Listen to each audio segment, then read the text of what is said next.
Bonjour à tous et bienvenue sur ma chaîne. Alors, tout d'abord, je voudrais vous dire un énorme merci pour l'accueil que vous m'avez réservé sur mes deux dernières vidéos. Les deux premières d'ailleurs, vidéos de ma chaîne où on a parlé de budget ensemble et j'ai eu vraiment beaucoup d'encouragement, de commentaires vraiment adorables et c'est génial, je ne m'attendais pas à ça. Je suis très contente, ça me motive énormément et merci du fond du cœur. Alors, aujourd'hui, on va parler de quelque chose un petit peu particulier. C'est pas vraiment du budget, mais ça a quand même ça a un lien avec. Je dirais plutôt que c'est dans la catégorie des trucs et astuces. Quand on fait le budget enveloppe, on manipule toutes énormément de cash et d'espèces avec nos enveloppes et du coup on a certainement toutes eu entre les mains des pièces qui valaient beaucoup plus cher que la valeur qui est inscrite dessus, quoi, sans le savoir, et c'est bien dommage. Donc aujourd'hui on va parler un petit peu de ça, des deux trois pièces sur lesquelles il faut faire attention quand on les manipule pour peut-être tomber sur un véritable trésor. Alors, avant toute chose, je vais vous expliquer deux termes que je vais utiliser dans la vidéo qu'il faut connaître, sinon vous n'allez rien comprendre. Donc, je vais parler de frappe. La frappe, c'est ce qu'il y a écrit, gravé en fait sur la pièce. Donc, le montant, l'année où elle a été fabriquée, le pays, etc. Et je vais aussi parler de valeur faciale et de valeur numismatique. Donc la valeur faciale, c'est la valeur qui est écrite sur la pièce. Une pièce de 2 euros, elle vaut 2 euros. Sa valeur faciale, c'est 2 euros. Et la valeur numismatique, c'est la valeur de collection. Donc c'est-à-dire qu'il y a certaines pièces qui ont une valeur faciale de 2 euros, mais qui en valent beaucoup, beaucoup plus. Voilà, on va essayer de voir ça. Donc je vais vous expliquer moi ce que je regarde, ça ne concerne que moi. Faut savoir que des pièces comme ça qui valent beaucoup plus cher que leur valeur faciale, il y en a énormément. Moi je me concentre, j'ai 5 ou 6 pièces comme ça que je regarde un petit peu de temps en temps et c'est déjà pas mal. Alors je me suis fait un petit récap dans mon classeur à enveloppe. Comme ça, je l'ai toujours à portée de main. Hop. Voilà. Donc vous voyez, en fait, je me suis écrit les pièces que je dois regarder. Et quand je vide mes enveloppes ou quand je les remplis ou quand je fais mes comptes aussi, bah, je jette un petit coup d'œil et j'ai ma petite fiche si j'ai besoin à côté. Quand j'ai un petit doute, je regarde sur ma fiche. Mais c'est quelque chose qui se fait vraiment rapidement. Une fois qu'on connaît un petit peu les choses qu'il faut regarder, franchement, ça prend 2 secondes, quoi. Et je vais vous montrer avec les pièces que j'ai, par exemple, dans mon enveloppe resto. Hop. Alors, est-ce que je peux peut-être réussir à vous zoomer? Ce serait vraiment le top, ça. Comme ça. Voilà. Bon, on va essayer comme ça. On va voir. Ok. Alors, tout d'abord, ce qu'il faut que vous regardiez en fait sur vos pièces à chaque fois, c'est le petit dessin qu'il y a au dos. C'est jamais le même, hein. Le dessin, il va dépendre du pays dans lequel la pièce a été frappée. Et puis vous allez aussi retrouver la date à laquelle elle a été frappée. Et c'est ça qui va nous intéresser. Donc d'une manière générale, si au dos, on voit tout le temps des pièces République française avec l'espèce d'arbre de vie, égalité, liberté, fraternité, ou la Marianne aussi. Voilà. En général, c'est ce qu'on voit. On voit aussi beaucoup de pièces italiennes. Mais il arrive parfois que l'on tombe sur des pièces avec des dessins qu'on n'a pas l'habitude de voir. Donc c'est là-dessus qu'il faut se pencher. Et d'une manière générale, si vous tombez sur une pièce qui est frappée à Monaco, où c'est marqué Monaco, penchez-vous vraiment dessus. Il y a de grandes chances que ce soit une pièce rare ou commémorative, ou en tout cas qui vaut plus que sa valeur.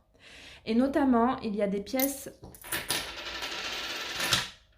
monégasques de 2 euros qui ont été frappées en 2017 avec à l'effigie en fait de la princesse Grace Kelly et qui valent entre 1200 et 2000 euros. C'est pour ça que je vous dis que si vous êtes sur des pièces monégasques, regardez sur internet ce que ça vaut. Donc voilà, si un jour vous tombez sur une pièce de 2 euros Monaco avec le dessin de la tête de la princesse Grace Kelly, il y a de grandes chances que vous ayez gagné le jackpot, quoi. Vous pouvez aussi regarder les centimes monégasques, ça peut aussi valoir de l'argent. Et les pièces de 1 euro de Monaco qui ont été frappées en 2006 et en 2011, elles valent aussi dans les 100 euros. Donc voilà, d'une manière générale, une pièce monégasque, on la garde de côté et on regarde sur internet ce que ça vaut. Ensuite, la même chose pour les pièces du Vatican. Donc, pièces du Vatican en général, au dos, vous avez la tête du pape. J'ai du mal à cadrer. Hein. Au dos, vous avez la tête du pape, ou alors il peut aussi y avoir l'image de la cité du Vatican. Et les pièces, par exemple, les pièces du Vatican de 2 euros qui ont été frappées sur 2002 ou sur 2004, elles valent 100 euros. Ensuite, ce que je regarde aussi, c'est les pièces de 2 euros qui ont été frappées en Finlande. Alors, je vous insérerai, je vous ai pas dit, hein, mais voilà, je vous insère en fait quelque part. On voit mon gros doigt sur le truc. Je vous insérerai quelque part les pièces dont je parle. Je vais y arriver. Je vous insérerai quelque part sur l'écran les pièces dont je parle pour que vous puissiez voir de quoi je parle. Donc il y a également les pièces de Finlande qui sont commémoratives de l'Union européenne, qui ont été frappées en 2004 et qui ont comme un dessin avec des espèces de feuilles d'eucalyptus. Enfin, elles sont magnifiques ces pièces. Franchement, si j'en trouve une, je la garde juste pour la beauté de la pièce parce qu'elles sont vraiment très belles. Et ces pièces commémoratives de 2 euros de Finlande, elles valent 60 euros. Ensuite, vous avez toujours dans les 2 euros des pièces italiennes de San Marino. Alors je reviens en voix off puisque j'ai fait une petite coquille sur la description de ma pièce. C'est donc une pièce de 2 euros qui est une pièce commémorative de Saint-Marin. On peut reconnaître sur le côté que c'est écrit San Marino avec le buste, le portrait d'un petit monsieur qui était un historien italien. Elle a été frappée en 2004 et cette pièce-là vaut 300 euros. Gardez-les bien précieusement. Ensuite, il y en a certaines qui sont un petit peu plus compliquées à détecter, mais bon, il faut quand même savoir parce qu'elles valent plusieurs centaines d'euros, elles sont très prisées, ce sont des pièces qui sont rares. Alors, pour vous expliquer simplement, sur une pièce de 2 euros comme ça, vous avez, je vais prendre celle-ci, voilà, je vais prendre un stylo aussi, ça sera plus simple. Donc sur une pièce de 2 euros, vous avez ici les dessins des pays de l'Union européenne, ok ? Et donc, en 2004, il y a des pays de l'Est qui se sont ajoutés à l'Union européenne. Donc, cette carte-là a changé. Et sur les pièces de 2 euros qui ont été frappées à partir de 2008, la carte a été modifiée. On va le voir ici. Là, on a nickel, on a le bon exemple. Là. Donc, la carte qui est là, il y a les pays de l'Est là qui sont ajoutés. Le bloc, en fait, le bloc européen est plus gros sur cette pièce-là que sur cette pièce-là. Donc ça veut dire que cette pièce-là a été frappée après 2008 et celle-ci avant 2008. On va vérifier, mais j'en suis quasi sûre. Voilà, ouais, elle a été frappée en 2001 et celle-ci, elle a été frappée en 2017. Et donc, il y a eu une erreur en 2008 sur les pièces allemandes qui auraient dû être frappées avec la nouvelle carte. C'était des pièces commémoratives d'une église allemande. Donc au dos de la pièce, vous avez vraiment l'image d'une église, je crois que c'est l'église Saint-Michel ou quelque chose comme ça. Bref, en 2008, il y a ces pièces allemandes-là ont été frappées, auraient dû être frappées avec la nouvelle carte, agrandie. Mais il y a eu une erreur, elles ont été frappées avec l'ancienne carte.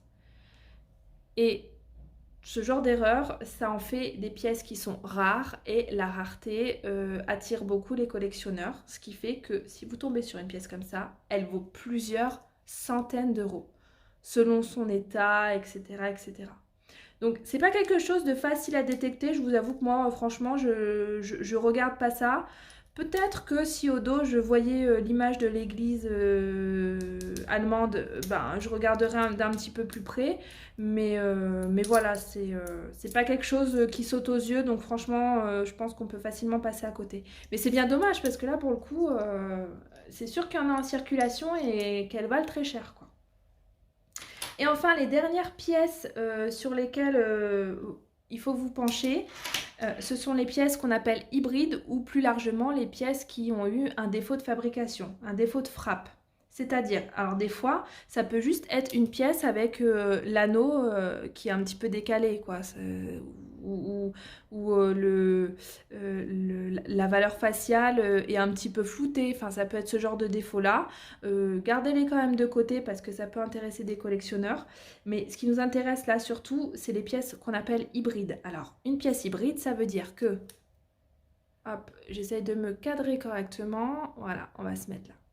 Donc, une pièce hybride, ça veut dire que là, par exemple, c'est un 5 centimes. Eh bien, si sur cette pièce-là, en cuivre de ce diamètre-là, au lieu d'être écrit 5 centimes, il était écrit 1 euro, ce serait une pièce hybride. Parce que la valeur faciale n'est pas la bonne. Il y a eu une erreur sur ce qui a été noté sur la pièce.